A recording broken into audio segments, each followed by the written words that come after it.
Hello student, welcome to my class Convex Academy. So student, 10th class science में हमने first chapter को start किया था chemical reactions and equation. Chemical reactions and equation के previous lecture में हमने types of chemical reaction को complete कर लिया था और उसी तरीके से हम चैप्टर को आगे स्टार्ट करने वाले हैं। हमारे चैप्टर का नेक्स्ट टॉपिक है effect of oxidation reaction in everyday life. किस तरीके से जो ऑक्सीडेशन रिएक्शन है वो हमारी एवरीडे लाइफ को इफेक्ट करती हैं। अगर बात करें यहाँ पर ऑक्सीडेशन की इफेक्ट की, तो यहाँ पर केवल 2 टॉपिक्स को ही यहाँ पर डिस्कस करने वाले हैं। फर्स्ट है आपका रेंसिडिटी जो फूड मटेरियल से रिलेटेड है, एंड सेकंड है आपका कोरोजन जो आपका मेटल से रिलेटेड है। अब अगर हम रेंसिडिटी की बात करें तो रेंसिडिटी का मीन्स ये होता है कोई भी अगर फूड मटेरियल अगर आप यूज कर रहे हैं और अगर आप उस फूड मटेरियल को कुछ समय तक खुला छोड़ दें, खुला छोड़ने पर क्या होगा, उसमें जो बैक्टीरिया है वो एंटर कर जाएंगे। बैक्टीरिया एंटर करने पर क्या होता है, उसमें जो फूड मटेरियल है उसमें से एक बैड स्मेल आने लगेगी, उसका टेस्ट चेंज हो जाएगा और आप उसका यूज नहीं कर पाएंगे। इस तरीके से ये जो कैरेक्टर है फूड मटेरियल का, यही कैरेक्टर क्या कहलाता है, रेंसिडिटी कहलाता है। अब बात कर लेते हैं रेंसिडिटी की डेफिनेशन की। आप रेंसिडिटी की डेफिनेशन को किस तरीके से दे सकते हैं, तो देखिए यहाँ पर it is slow oxidation of oils and fat present in food material resulting in some bad smell and taste. जो मैंने बताया बिल्कुल सेम वैसे ही आपको लिखना है यहाँ पर डेफिनेशन में। ऑक्सीडेशन जो प्रोसेस है वो स्लो प्रोसेस है, ऑयल एंड फैट वहां पर फूड में प्रेजेंट होंगे, ठीक है। Material resulting some bad smell and taste, उसमें क्या होने लगेगी, बैड स्मेल आने लगेगी एंड उसका टेस्ट भी कैसा हो जाएगा, चेंज हो जाएगा। यही हमारा क्या कहलाता है, रेंसिडिटी कहलाता है। अब ये तो हो गया आपका रेंसिडिटी। अब रेंसिडिटी से आप प्रिवेंट कैसे करेंगे फूड मटेरियल को, तो देखिए rancidity of food can be prevented by, किस तरीके से आप रेंसिडिटी को अपने फूड मटेरियल में होने से रोक सकते हैं, किस तरीके से उसे प्रिवेंट कर सकते हैं। तो फर्स्ट ऑफ ऑल यहां पर दे रखा है adding antioxidant to food containing fat and oils. Mostly क्या है यहाँ पर, जो भी आपका फूड मटेरियल होगा अगर आप उसमें एंटीऑक्सीडेंट का यूज करते हैं तो आप कुछ समय तक फूड मटेरियल को सुरक्षित कर सकते हैं या लॉन्ग टाइम तक सुरक्षित कर सकते हैं या प्रिवेंट कर सकते हैं। तो फर्स्ट ऑफ ऑल यहाँ पर 2 एंटीऑक्सीडेंट दे रखे हैं। मोस्टली एग्जाम में ये ऑक्सीडेंट आते हैं और शॉर्ट फॉर्म में दे रखे होते हैं। आपके लिए इसमें से फुल फॉर्म के लिए क्वेश्चन पूछा जाता है। तो देखिए यहाँ पर BHA ब्यूटाइलेटेड हाइड्रोक्सी एनिसोल, इसका फुल फॉर्म क्या है, BHA का ब्यूटाइलेटेड हाइड्रोक्सी एनिसोल, एंड आपका है सेकंड BHT क्या है, ब्यूटाइलेटेड हाइड्रोक्सी टाइलून, ब्यूटाइलेटेड हाइड्रोक्सी टाइलून। ये दोनों क्या है, एंटीऑक्सीडेंट है और इनका यूज आप फूड मटेरियल को प्रिवेंट करने में कर सकते हैं। नेक्स्ट है आपका second, by packing fat and oils containing food in nitrogen gas. Mostly आपने मार्केट में देखा होगा जो आपके स्नैक्स आते हैं, चिप्स आते हैं, डिफरेंट टाइप के जो आपके फूड मटेरियल आप मोस्टली यूज करते हैं, तो जो पैकेट होते हैं उनमें एक गैस फिल होती है, उनमें क्या होता है, गैस फिल होती है। अब वो गैस क्यों फिल की जाती है, मोस्टली उसमें नाइट्रोजन गैस को फिल किया जाता है जिससे वहां पर ऑक्सीडेशन ना हो। जो आपका फूड मटेरियल उस पैकेट में इंक्लूड है उसमें ऑक्सीडेशन ना हो। अगर ऑक्सीडेशन हो जाता है तो आपका जो फूड मटेरियल है वो खराब हो जाता है। तो डिफरेंट टाइप के जो स्नैक्स या जो भी आपके मटेरियल मार्केट में आता है और जो पैकिंग होता है, और पैकिंग आपका जो गैस के अकॉर्डिंग फुल होता है, फूड मटेरियल विद गैस, जो आपका फूड मटेरियल है वो विद गैस के फुल होता है, तो इस तरीके से उसमें कौन सी गैस भरी होती है, नाइट्रोजन गैस भरी होती है। और जो नाइट्रोजन गैस होती है वो ऑक्सीडेशन प्रोसेस को वहां पर रोक देती है, क्योंकि नाइट्रोजन फूड मटेरियल के साथ किसी भी तरीके से रिएक्ट नहीं करती है, वो उस फूड मटेरियल को खराब होने से बचा लेती है, प्रिवेंट कर लेती है। इस तरीके से वहां पर हम क्या करते हैं, नाइट्रोजन गैस को फिल कर देते हैं। और जैसे अगर सपोज में आप उसमें होल कर दें और नाइट्रोजन गैस को अगर आप उसमें से पास कर देते हैं, तब क्या होता है, वहां पर ऑक्सीजन एंटर कर जाएगा। ऑक्सीजन एंटर करने पर क्या होगा, जो आपका फूड मटेरियल है, जो भी उसमें मटेरियल इंक्लूड था, वो कैसा हो जाएगा, ऑक्सीडेशन के अकॉर्डिंग उसमें रेंसिडिटी एब्जॉर्ब हो जाएगी, और रेंसिडिटी एब्जॉर्ब होने पर जो आपका फूड मटेरियल है वो कैसा हो जाएगा, खराब हो जाएगा। उसकी स्मेल कैसी हो जाएगी, बैड स्मेल हो जाएगी, और उसके टेस्ट में भी चेंजेस आ जाते हैं। इसीलिए उसमें हम क्या फिल करते हैं, नाइट्रोजन गैस को फिल करते हैं। तो ये आपका हो गया सेकंड। अब देखिए आपका third, while keeping food in refrigerator. Refrigerator में आपको फूड मटेरियल, आप जो भी है फूड मटेरियल, मोस्टली जो भी आपके जो भी हाउसेस हैं उनमें आप रेफ्रिजरेटर का यूज करते हैं डेली लाइफ में। ओवरऑल जितनी भी सिटी है या विलेज है, सभी में मतलब रेफ्रिजरेटर का यूज होता है। और रेफ्रिजरेटर का यूज होने पर ये होता है, आप फूड मटेरियल उसमें रखते हैं। फूड मटेरियल रखने पर क्या होता है, वहां पर टेम्परेचर मेंटेन रहता है। टेम्परेचर मेंटेन रहने पर जो बैक्टीरिया हैं वो ग्रोथ नहीं कर पाते हैं। फूड मटेरियल में जो बैक्टीरिया हैं वो ग्रोथ नहीं कर पाते हैं। मोस्टली जो फूड मटेरियल में अगर बैक्टीरिया की बात करें, वो जैसे जैसे आप टेम्परेचर बढ़ाएंगे वैसे ही बैक्टीरिया ग्रो कर जाते हैं। ठीक है, मिनिमम 40 डिग्री सेंटीग्रेड टेम्परेचर तक बैक्टीरिया रहते हैं, लेकिन अदर देन अगर आप ऊपर जाते हैं तो बैक्टीरिया वहां पर डिस्ट्रॉय भी हो सकते हैं। लेकिन फूड मटेरियल को वहां पर वो जब तक खराब नहीं कर देंगे तब तक वो डिस्ट्रॉय भी नहीं होंगे। तो इस तरीके से जो फूड मटेरियल है आपका रेफ्रिजरेटर में रखने पर उसमें जो बैक्टीरिया है वो ग्रोथ नहीं कर पाते हैं, और आपका जो फूड मटेरियल है वो कुछ समय तक सुरक्षित रहता है, प्रिवेंट रहता है, या लॉन्ग टाइम तक आप उसे प्रिवेंट करके रख सकते हैं। किसकी हेल्प से, रेफ्रिजरेटर की हेल्प से। अब आप देखिए फोर्थ है आपका, why storing food in air tight container.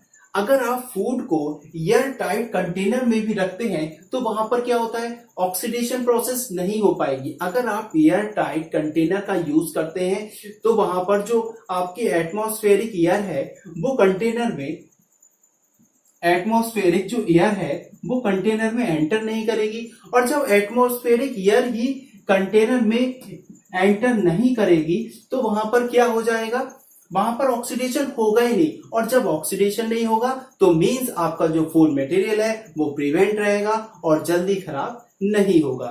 इसीलिए वहां पर हम कंटेनर, जो एयर टाइट कंटेनर है, इनका यूज करते हैं। मोस्टली जो कंटेनर में अगर आप कोई भी अगर हॉट फूड मटेरियल रखते हैं तो वो हॉट रहता है, अगर कूलिंग करने के अकॉर्डिंग आप रखते हैं तो वो कूलिंग रहते हैं। मार्केट में डिफरेंट टाइप के कंटेनर्स, एयर टाइट कंटेनर्स आते हैं और डेली लाइफ में उनका यूज भी होता है। नेक्स्ट देख लेते हैं यहाँ पर, by storing food away from light। by storing food away from light, तो आप फूड मटेरियल को लाइट से दूर रखकर भी आप प्रिवेंट कर सकते हैं।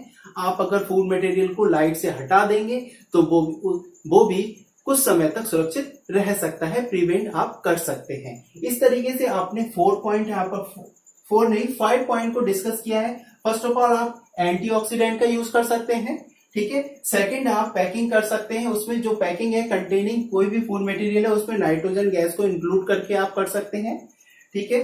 थर्ड आपका था रेफ्रिजरेटर का यूज कर सकते हैं, आप स्टोरिंग कर सकते हैं रेफ्रिजरेटर में फूड मटेरियल की, और आप रेंसिडिटी से उसे प्रिवेंट कर सकते हैं।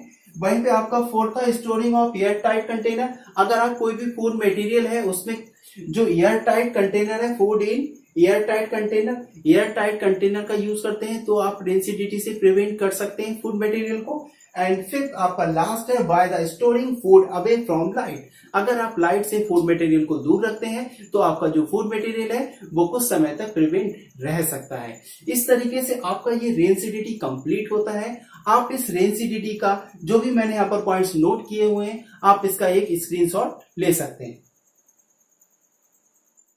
अभी आपने रेंसिडिटी को डिस्कस किया, अब हम कोरोजन को यहाँ पर डिस्कस करेंगे। तो जो कोरोजन की प्रोसेस है वो मोस्टली मेटल्स पर ही होती है।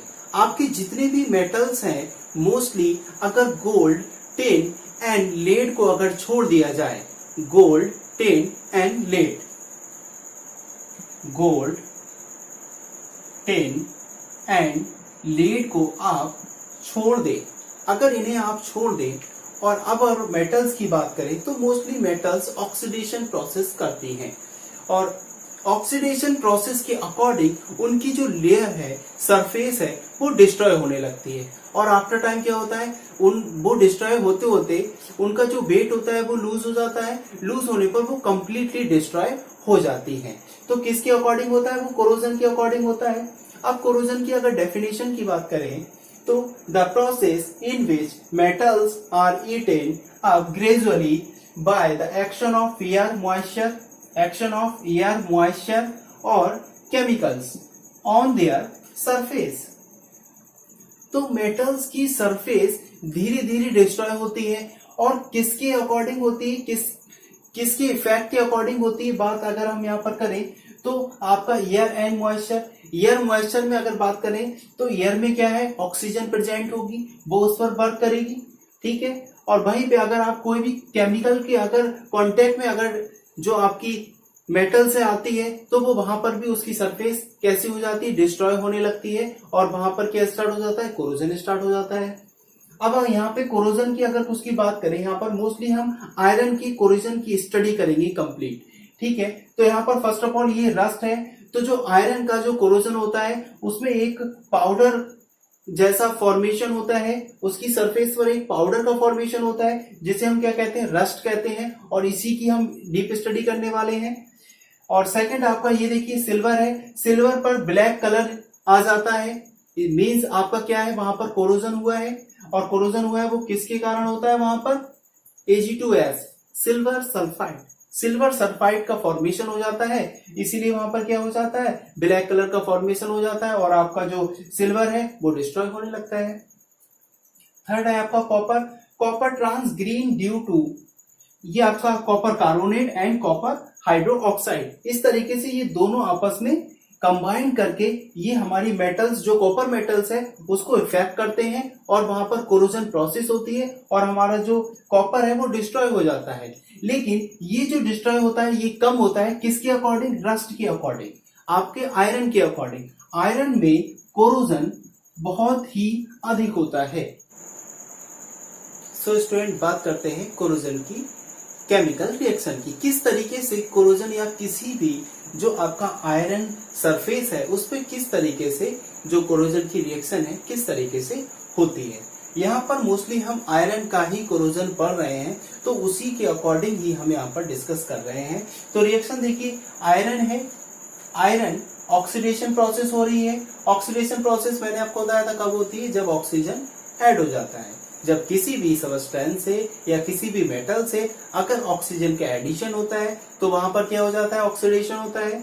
तो देखिए यहाँ पर आयरन है एंड ऑक्सीजन है एंड यहाँ पर वाटर मॉलिक्यूल है। मॉइस्चर अगर होगा तो वाटर मॉलिक्यूल तो होना ही है और वाटर मॉलिक्यूल किसमें, किसी भी कंडीशन में हो सकते हैं। तो यहाँ पर हमने कोई भी उनकी नंबर्स नहीं लिए है, number of molecules of water नहीं लिया है। अब यहाँ पर ये देखिए, जब ऑक्सीडेशन प्रोसेस होगी वाटर भी इंक्लूड हो जाएगा तो रस्ट का फॉर्मेशन हो जाएगा। किसका फॉर्मेशन हो जाएगा, रस्ट का फॉर्मेशन। और ये क्या है, आयरन ऑक्साइड है। क्या है ये, आयरन ऑक्साइड, हाइड्रेट भी बोलेंगे क्योंकि वाटर मॉलिक्यूल साथ में है, हाइड्रेट भी कह सकते हो इसे आप। तो यहाँ पर देखिए आयरन कितने हैं, 4 हैं और ऑक्सीजन कितने हैं, 6 हैं।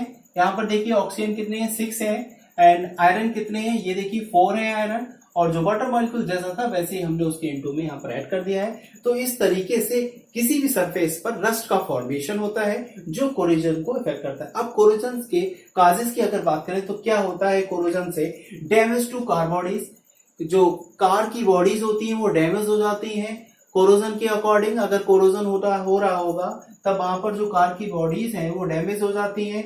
वहीं पे आप देखेंगे डिफरेंट टाइप के जो ब्रिज हैं वो आफ्टर टाइम वहां पर क्या होता है, उनके जो ब्रिज हैं तो वो भी कैसे हो जाते हैं, डिस्ट्रॉय होने लगते हैं, कोरोजन प्रोसेस होती है वहां पर। या आयरन रेलिंग, मोस्टली जो आयरन रेलिंग का यूज है आप कहीं भी देख सकते हैं, आप घर पे भी आयरन रेलिंग का यूज होता है। अगर आयरन रेलिंग है वहां पर अगर उस पर कोई भी अगर आप लेयर होते हैं, लेयर अगर उस पर चढ़ा देते हैं, पेंटिंग वगैरह कर देते हैं तो आफ्टर टाइम अगर वो डिस्ट्रॉय हो जाती है तो इस तरीके से जो आयरन रेलिंग भी है वो भी डैमेज होने लगती है और डैमेज होने के बाद में वो फिनिश हो जाती है। तो इस तरीके से ये भी एक बहुत बड़ा इफेक्ट पड़ता है इससे। आप देखिए सिप ऑफ आयरन, जो आयरन के सिप होते हैं वह भी क्या होते हैं, धीरे धीरे डैमेज होने लगते हैं। किस प्रोसेस के अकॉर्डिंग, कोरोजन प्रोसेस के अकॉर्डिंग। इस तरीके से ये कुछ काजेस थे जो मैंने आपको दिए। सो स्टूडेंट, अब बात कर लेते हैं कोरोजन से प्रिवेंशन की। किस तरीके से हम मेटल सरफेस से जो कोरोजन प्रोसेस हो रही है उसको हम किस तरीके से प्रिवेंट कर सकते हैं। तो यहाँ पर कुछ आइडियाज मैंने दे रखे हैं, तो उसके अकॉर्डिंग स्टार्ट करते हैं।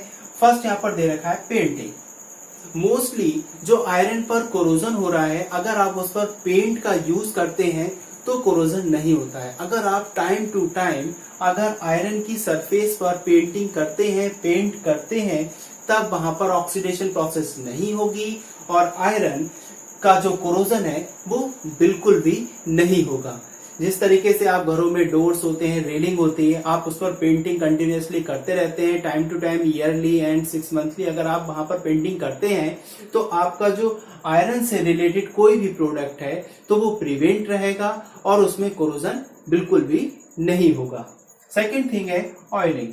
आप ऑयलिंग भी कर सकते हैं। जो भी आपके प्रोडक्ट है, मोस्टली अगर आप उस पर ऑयलिंग करते रहेंगे कंटिन्यूअसली टाइम टू टाइम, तब भी वहां पर ऑक्सीडेशन प्रोसेस नहीं होगा। जो ऑयल होगा वो ऑक्सीडेशन को वहां पर प्रोटेक्ट करता है और इस तरीके से ऑक्सीडेशन प्रोसेस नहीं होती है। और आयरन जब प्रोटेक्ट होगा ऑक्सीडेशन से, तब ऑक्सीडेशन प्रोसेस जब नहीं होगी तो आयरन में कोरोजन प्रोसेस नहीं होती है।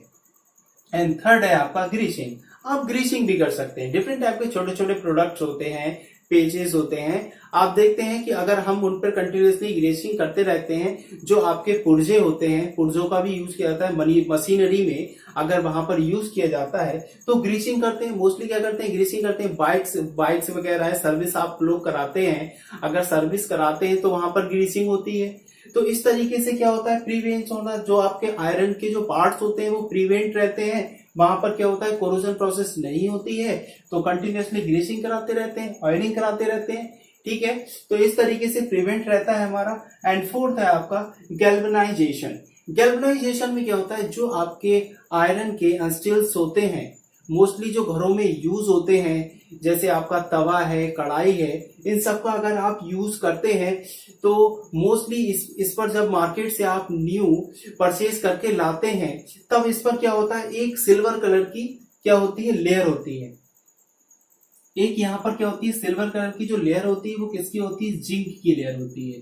क्या होता है, जिंक की लेयर होती है। वहां पर जिंक की लेयर को वहां पर यहाँ पर इस पर चढ़ा दिया जाता है और जब जिंक की लेयर यहाँ पर इस पर सरफेस पर कोडिंग कर दी जाती है, जिंक की कोडिंग करने पर क्या होता है, ऑक्सीडेशन प्रोसेस जब तक नहीं होती है, जब तक आपका जो जिंक है वो कंप्लीटली डिस्ट्रॉय नहीं हो जाए। अगर जिंक कंप्लीटली डिस्ट्रॉय नहीं होगा तो वहां पर ऑक्सीडेशन नहीं होगा, क्योंकि जिंक में ऑक्सीडेशन प्रोसेस नहीं होती है। वहीं पे जैसे ही जिंक लेयर डिस्ट्रॉय हो जाएगी, आयरन का ऑक्सीडेशन स्टार्ट हो जाएगा। मींस यहाँ पर क्या हो जाएगा, गैल्वेनाइजेशन हो जाएगा। गैल्वेनाइजेशन किसके अकॉर्डिंग होता है, जिंक के अकॉर्डिंग होता है। तो इस तरीके से धीरे धीरे जो आपकी जिंक की जो सरफेस है वो डिस्ट्रॉय हो जाएगी और ऑक्सीडेशन प्रोसेस स्टार्ट हो जाएगी। तो इस तरीके से गैल्वेनाइजेशन भी एक यहाँ पर प्रोटेक्ट करता है, किससे, कोरोजन से प्रोटेक्ट करता है। अगर गैल्वेनाइजेशन की प्रोसेस भी अगर आप लोग अप्लाई करते हैं तब वहां पर भी ऑक्सीडेशन प्रोसेस नहीं होती है। एंड फिफ्थ है आपका, लास्ट है इलेक्ट्रोप्लेटिंग। मोस्टली इलेक्ट्रोप्लेटिंग की जाती है। इलेक्ट्रोप्लेटिंग की अगर बात करें, आपने देखा होगा नॉन स्टिक पैन आते हैं, नॉन स्टिक पैन पर क्या होता है, टेफ्लॉन की कोटिंग कर दी जाती है। टेफ्लॉन की कोटिंग करी जाती है, जो आपके मोस्टली जो सिल्वर से रिलेटेड होते हैं या कोई भी अगर आयरन से भी रिलेटेड होगा, अगर टेफ्लॉन की कोटिंग कर दी जाती है तो वहां पर ऑक्सीडेशन प्रोसेस होगी ही नहीं, क्योंकि वहां पर जो ऑक्सीडेशन से प्रिवेंट कौन कर रहा है, जो आपका टेफ्लॉन की कोटिंग है वो। इस तरीके से इलेक्ट्रोप्लेटिंग के थ्रू डिफरेंट टाइप की जो मेटल्स है वो उस पर लेयर पर क्या क्या कर दी जाती है, कोडिंग कर दी जाती है। आयरन के सरफेस पर कोडिंग कर दी जाती है उस लेयर की। इस तरीके से क्या होता है, इलेक्ट्रोप्लेटिंग से भी हम प्रिवेंट कर सकते हैं अपने आयरन सरफेस को। और कोरोजन, इस तरीके से हम कोरोजन का प्रिवेंशन कर सकते हैं।